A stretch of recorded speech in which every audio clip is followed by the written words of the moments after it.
अमरावती विभागात सर्वाधिक शेतकरी आत्महत्या झाल्याची धक्कादायक आकडेवारी समोर आली आहे। जानेवारी ते मे या 5 महिन्यांमध्ये पश्चिम विदर्भात तब्बल 461 शेतकऱ्यांनी आत्महत्या केल्यात। एकट्या अमरावती जिल्ह्यामध्ये गेल्या 5 महिन्यात 143 शेतकऱ्यांनी आपलं जीवन संपवलंय।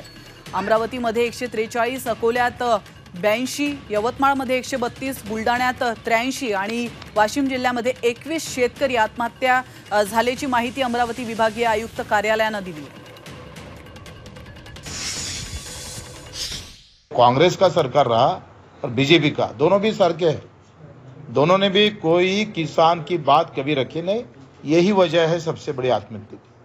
तो इसलिए अगर नई पॉलिसी अपन अगर उसको दाम नहीं दे सकते हो तो बोईनी से कटनी तक जो भी काम होता है उसको एमआरएस में अगर हम रूपांतरित करते हैं तो फिर किसान को उसका फायदा हो सकता है। बियाण्याच्या वेळेस घ्या लागते थोड्या भावानं बियाणं विकत आणि विकायच्या वेळेस हमी भाव पण मिळत नाही।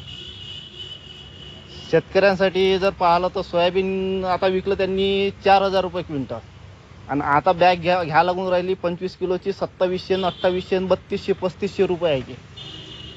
हे जो डिफरन्स आहे त्याच्यावर नियंत्रण आणणं खूप महत्त्वाचं आहे।